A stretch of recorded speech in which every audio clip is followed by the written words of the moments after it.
I've also heard, which is interesting, a lot of situations where the mother has to sort of overcompensate if the father's Mhm, not present.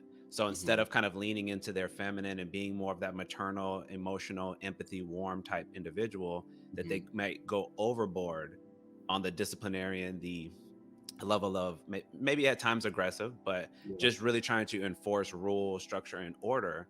But in my experience, boys don't necessarily respond the same to right. mothers. It's Yeah, just I don't know if it's biological necessarily, but it just I've seen a lot of and I've worked with a lot of young men who there's a lot more pushback when it comes to their mother versus with their father. It tends to not be that way if that's mhm, present, right?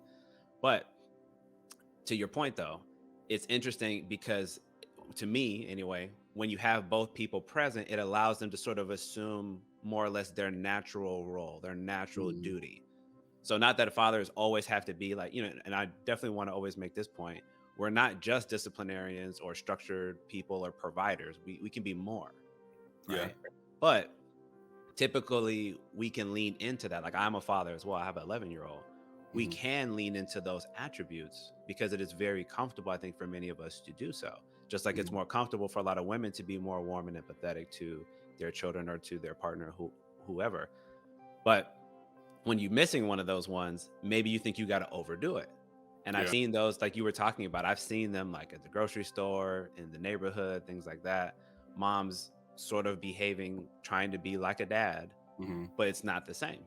Yeah, And then, like you just pointed out, then you're missing that other component of, well, who's going to give me like my softness? So when I need to mhm. develop interpersonal skills to build relationships, particularly if I'm heterosexual and I want to build a relationship with a young lady, well, I don't know how to do that because I never built that with my mom, and that's the Right, first person I'm supposed to build that type of relationship with. right. So how do I replicate something I've never seen or observed for the first time?